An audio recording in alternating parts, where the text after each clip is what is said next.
This is Daily Blast Live. We're talking about what you're talking about. You all ready for this? This is a sham. No. Nope. Y'all, just stop. Get real.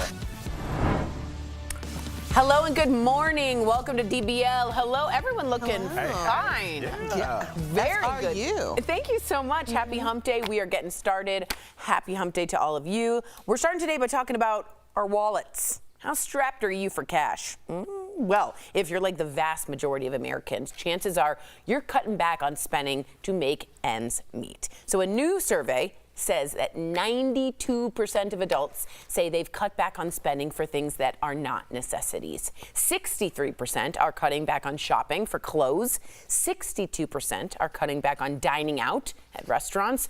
And 76 plan to cut back spending for the next 6 months, and that includes the holidays. DBL Nation, this is such a conversation that we want to have an interaction with you. Are you planning on being more frugal this holiday season? So go to dblvote.com. Don't be frugal when you want to weigh in.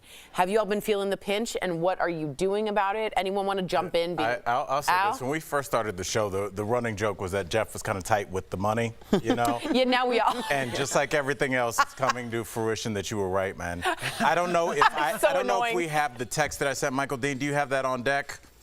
Yeah, okay. Can we see the text? I sent that to Jeff. 14-inch pizza, 8 wings. I picked it up during a football game. It was $50. And you see Jeff text back. That's unbelievable. I'm going to start growing my own potatoes. This is a real text sent between two real people a couple weeks ago, because we've talked about it. At first, I thought I was just kind of tripping, or like, you're getting older, you're complaining about prices. But it's noticeable, Erica. No, it is noticeable. My husband and I, we generally sit down and go over like what the financial outlook is going to look like for the next year. And then we go over why we didn't do that. Wow, I'm so glad you said that second part. I was feeling so bad about myself. That's the other meeting. That was after dinner. That meeting with the wine. is imminent.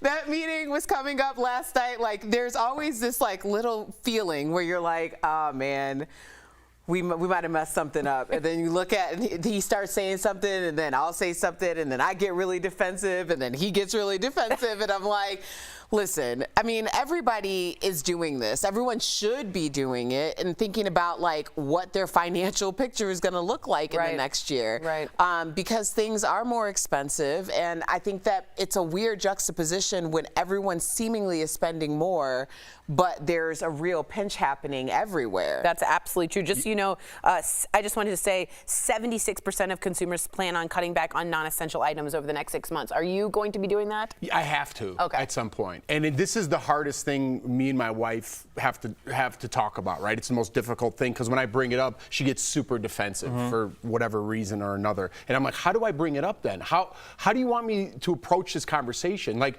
the other day, our Amazon went out, and I'm like, why don't I have Amazon Prime? And I was like looking at 3 hours, I'm looking on the internet, calling customer service. She didn't pay the bill. It's a $10 bill. She just doesn't pay bills. Sorry, she doesn't watch this show. So she just doesn't pay, and it's like all the finances are on me, and then at the end of the year, I have to make a cut to my agent. My kids' school is expensive. Going out, we went to Five Guys just on Sunday after Lawson's football game. I got 3 burgers. The kids split a burger. 3 burgers, 3 fries, 3 Cokes. It was over $50 for burgers and fries and a Coke. It's over $50. And it's like I'm starting to outspend what I'm making, right? Just by everything going out. We're trying to do a podcast. I'm trying to audition every day for different things. I'm looking for other things. I'm to the point where I'm like, we have to start cutting back, or you have to start driving Uber. One or the other is going to happen. Right. So seriously, I think a lot of people are feeling the stress out there. And this is something that me and my wife have to approach, I think, like a lot of other couples out there. Otherwise, it really stresses your relationship. Absolutely. And I just want to say, people are writing in about housing and how hard it is to find housing now. And also someone wrote in, Daniel Page, the cuts are even hurting my family's restaurant in Toronto. So it's not just here in America. People are feeling it a lot of places. So good to know. Let's go to the polls. Do you plan to be frugal this holiday season? 85% of you say yes. I know. I'm going to make I owe you a hug. You know what I mean? Yeah. Those horrible like coupons. Yeah, terrible. Speaking of spending, have you ever gone out to eat and at the end of the meal, you get a bill with a service charge on it? Well, One restaurant in California is getting called out specifically for its 18% service charge that is charged to all parties of one or more, which I assume is all parties.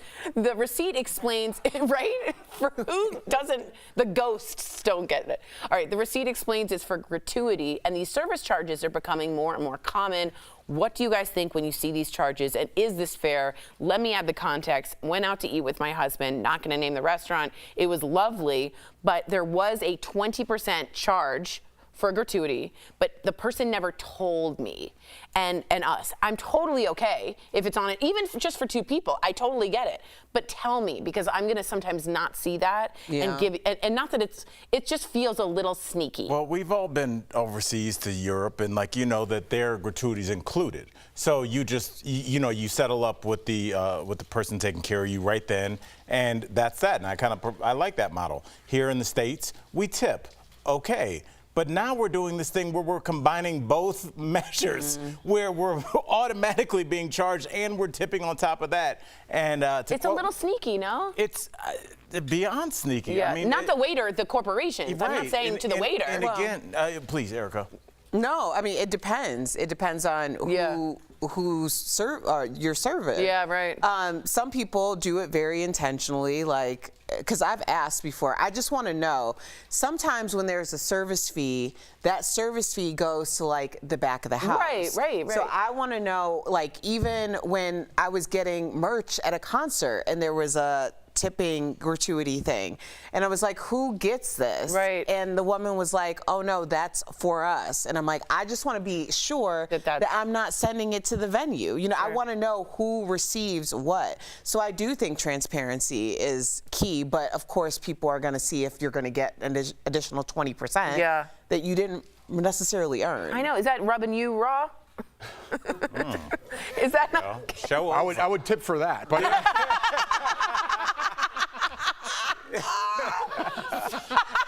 I thought that was the saying. But doesn't this grind your craw or getting your stuck in your whatever? Just say. Again, that's additional. That's additional charge. A rowboat in Stuck in your craw. Here's the thing. I think that one party or more means for like sit down or takeout service. They don't add that additional fee. Okay. Clear that thing That's up. good. But that's where my whole point is, right? If I'm sitting down at a, getting service, 20%'s a good tip. I tip 25 if I'm sitting down, right? If I'm going to take out, listen. The people need to stop raising prices, meaning restaurant owners or chains or whatever it is, because the prices are out of control. Sandwiches, I use Five Guys, but sandwiches are almost $20 for like big subs, It's like almost $20. And then you have to tip them on top of that when you're waiting for it. It's like, the tip thing's out of control. Yeah, it really is. Flip. So you're gonna inflate prices and tip things. Why don't you start paying your people a little bit more? Get rid of, I'm not even joking, there's places that I avoid because I don't want that tip thing. Now everybody has it. But if someone's like, hey, we don't want your tips, we just want your service and we pay our employees more than anybody else, if they put that message out there, I absolutely would go there more than anybody else. Casa Bonita, I believe, is doing that so that you don't tip and they're paying them a really fair wage. And that'd make me want to go there. And I'm on their waiting list, by the way. Are you? Yeah. Right on. I still haven't got an email. What's up? Oh, it's Jeff Schroeder, everyone. Don't you know him? Maybe that's why I didn't get it back. Coming up on DBL, we're talking with Barry Williams from the Brady Bunch, how he's preparing for his Dancing with the Stars debut. Plus, police body cam video shows the moment a high school band member was arrested and then tased in front of all the students. What led to this scuffle and who is in the wrong? Stay tuned for this. We have a good discussion coming up.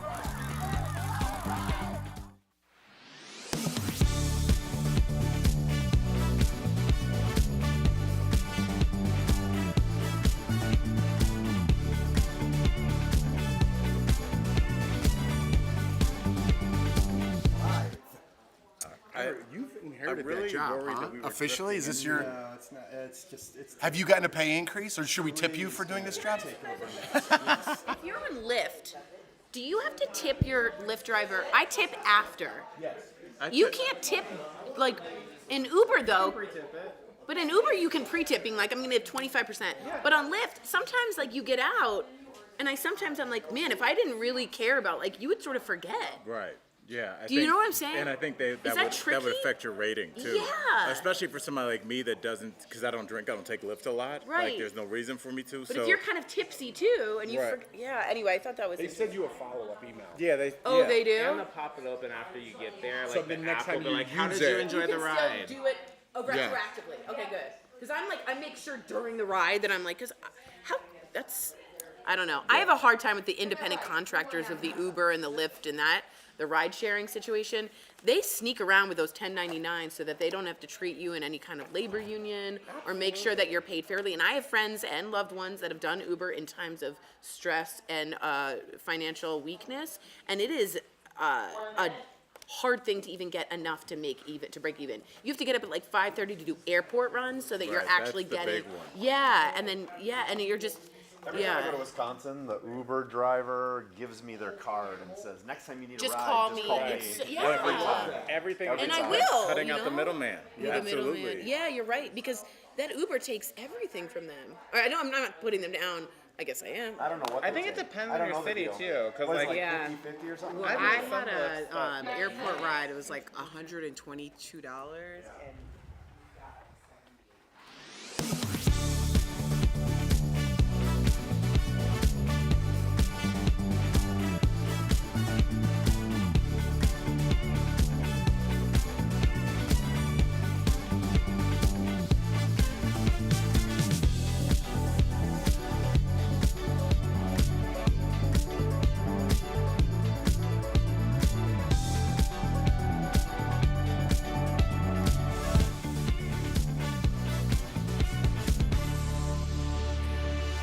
Big talk here. Welcome back to DBL. Police in Birmingham, Alabama released body cam footage. Now, I'm going to paint a picture here. It's showing an altercation with the high school band director. That's him right there. Police asked him, please stop the band from performing because they wanted to clear out the stadium.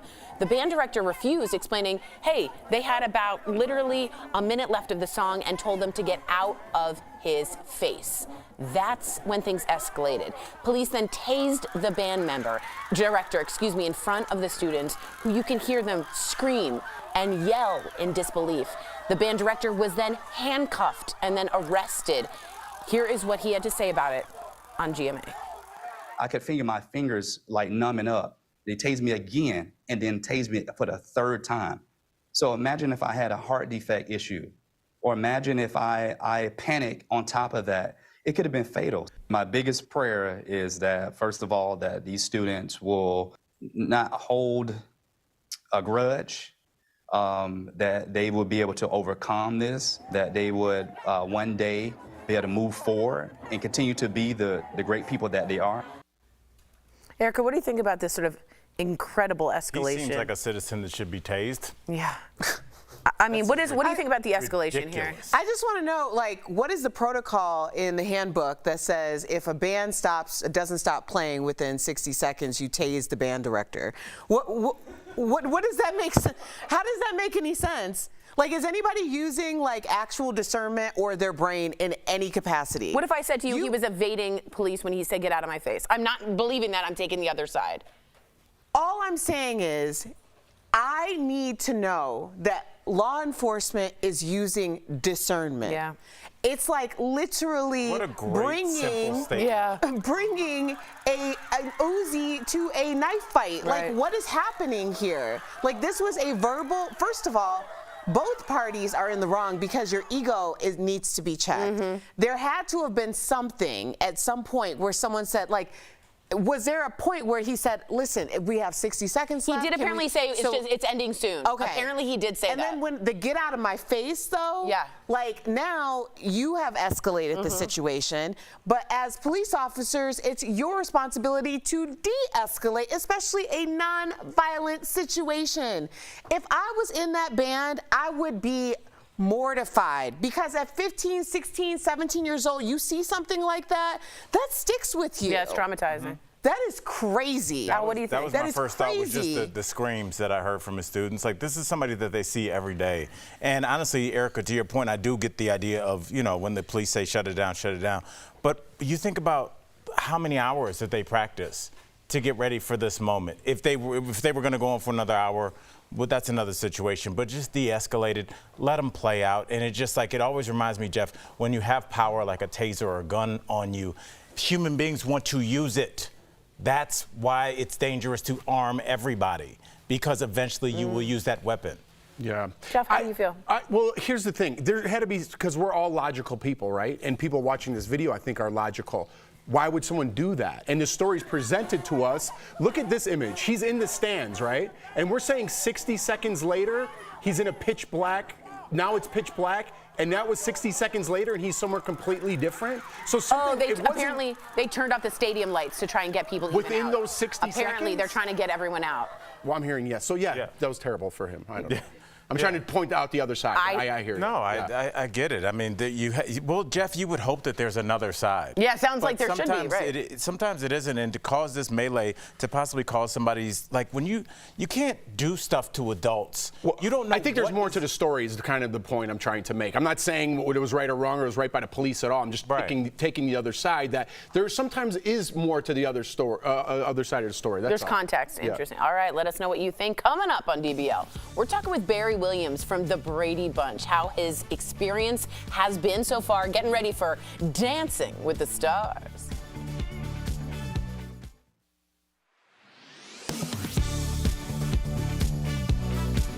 You may have seen a viral post like this one from Congresswoman Lauren Boebert that claims the federal government is giving people who enter the U.S. illegally a monthly stipend of $2,200.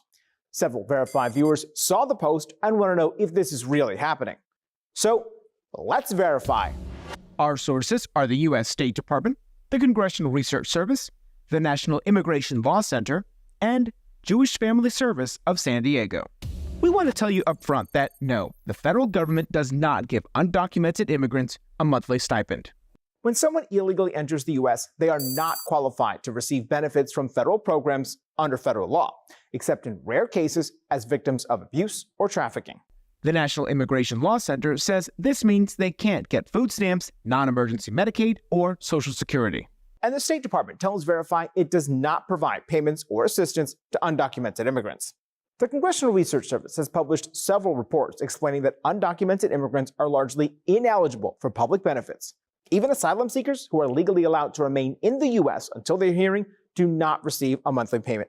Jewish Family Service tells Verify that, at most, asylum seekers might get small amounts of money from nonprofit organizations for food and personal expenses. With your Verify, I'm Brandon Lewis.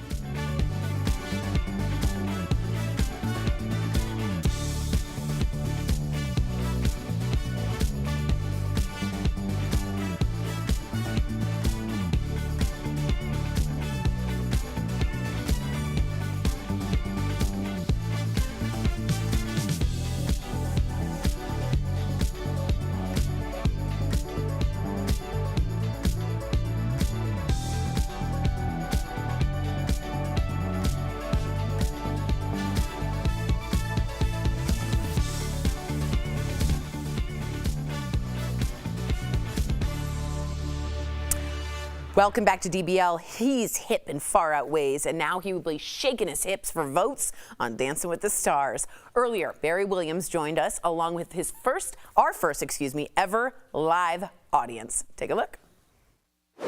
Please welcome to the show, Barry Williams. Hey, nice to be here. Very nice to be here. Barry, so excited to have you here. So let's talk about this because it's trending. The Brady Bunch house just sold for over $3 million. And the new owner said nothing inside works and it's all just decorative. She even called it the worst investment. Oh, no. Do you think it was worth it? Well, I think it's worth it to her. I heard her say that a lot of things don't work, which they don't. They were done kind of superficially to look right, and they do. They look great. I thought HGTV did a great job, but she considers it art, and so do I. And I'm just thrilled that somebody bought the house. It's not going to tear it down and do something else with it. She may be using it for fundraisers or goodwill and things like that. And I think that would be a cool way to handle it. Yeah. I love it. Barry, you're taking on a new role with Dancing with the Stars. Woo! I'm going to put it out there. Are you a little worried about Jason Mraz? Who are you most worried about, Barry? I'm trying to stay in my own lane, you know. I know it's a competition, but I kind of feel like I'm competing with myself. It's a 7-day-a-week job. We get in there. It's demanding. It's challenging. It's very rewarding. But my ace in the hole here is my partner. You got a great teacher. Have you bonded with anybody? Anybody on the cast? We really don't. We don't interact a whole lot. Sometimes we get together for promotional purposes like that, but mostly we're isolated in our own rehearsal spaces, and we're all doing different dances. It's all different music, and so it's pretty focused just on the week ahead. Mm-hmm. One of my favorite is the pasadobles, because they get really into it. So I can't wait to see that. That's right. Yeah. There's a passion there, which I can't wait to see. Turning a bit serious here, one of your competitors, Adrian Peterson, we've talked a lot about him, is facing a ton of backlash right now for being on the show. We have to ask you, what do you think about the concerns raised by a former pro, Sharna Burgess? Well, I appreciate you asking me, but as I said, I have my job, and what I'm doing is very straightforward, and it has everything to do with bringing the best me there, dancing as well, being a part of it. I don't even know all of the issues with Adrian or any of the cast members for that matter. And so I can't really weigh in on an opinion because it's really more for your show, for talk shows. Totally fair. I respect that. Yep. Stay in your own lane, right? By the way, I wanted to be on your show for the longest time. I couldn't figure out how I was going to work it out. Finally, I figured it out. That I had to get on the 32nd season of Dancing with the Stars. And here we are. What a showman. Yours may be the only talk show on television where everybody doesn't talk at the same time. And I love that, and I thank you for that. Wow. Bert, did you see that? Bert? Yeah, Bert's excited. He's going to clip that, Barry. Thank you. That's going on our show reel now. You're the third Brady Bunch cast member to dance on the show after the late Florence Henderson, may she rest in peace, and Maureen McCormick. Have you gotten any sort of advice? Did you watch their shows? I was a big part of Florence Henderson's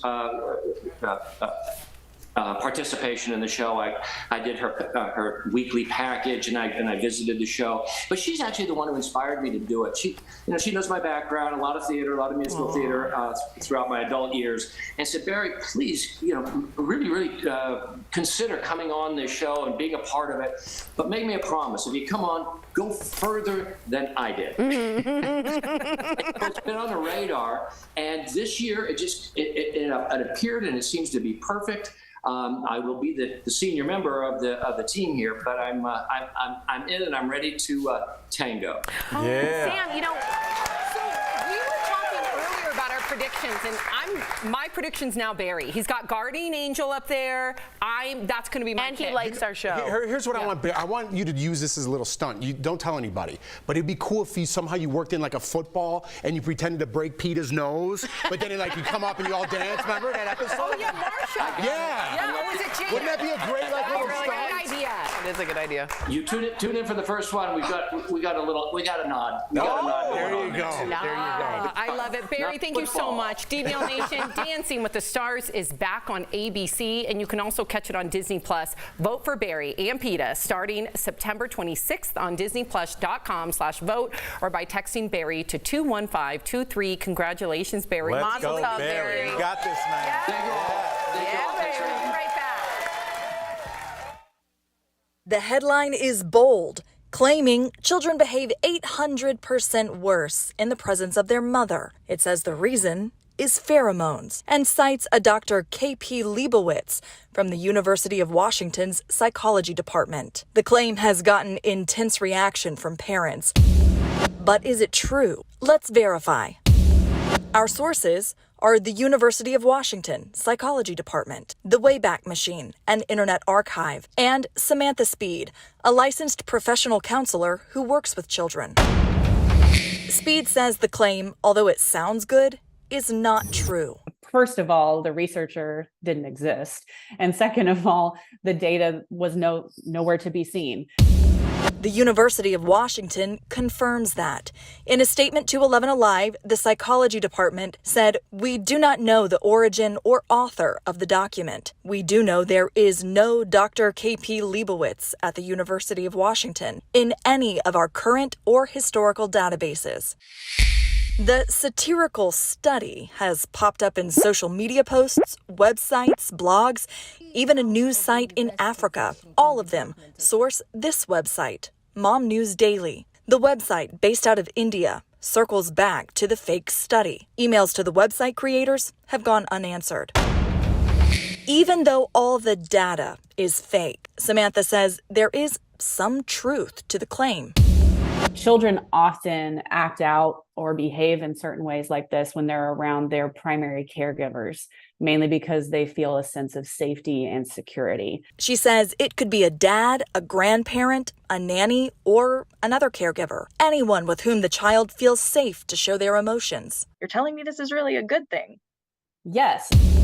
So we can verify, no, children are not 800% worse when their moms are in the room, but they do tend to show their big feelings to the people they feel most comfortable. With your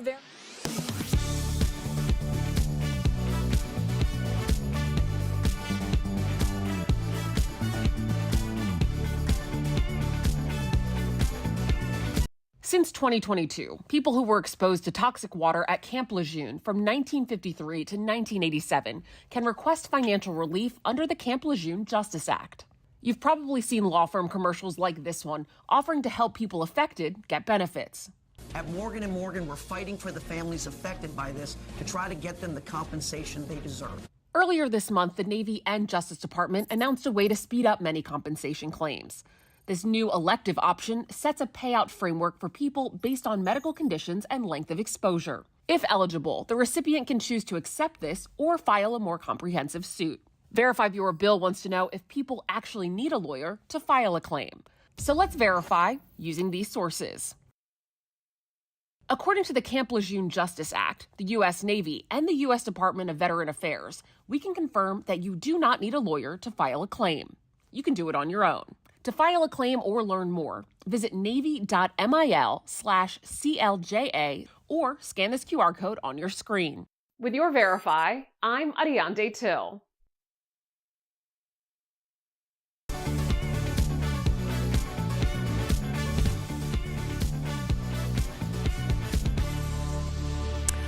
Welcome back. If you've got a dirty car, try these DIY cleaning hacks for a spotless ride. That's today's Auto Alert, sponsored by Car Care. First up, clean your headlights by rubbing toothpaste on them with a cloth and then rinse with water. This will restore the clarity and brightness. Next up, clean your car's wheels and rims with warm water and dish soap. Scrub on with the soft bristled brush. And lastly, keep a small container of black tea in your car to absorb bad odors. I love that. I did not know. Ox Car Care is dedicated to providing you with an amazing auto protection plan experience that works with your budget. So if you're looking for better car care, give them a call at 1-800-946-5040. I like that black tea. You know what helps in your trash when you're at home? I know it doesn't relate, but just coffee grounds. Dump it, it kills the smell. Huh. Yeah. We'll see you tomorrow, Coffee Grounds.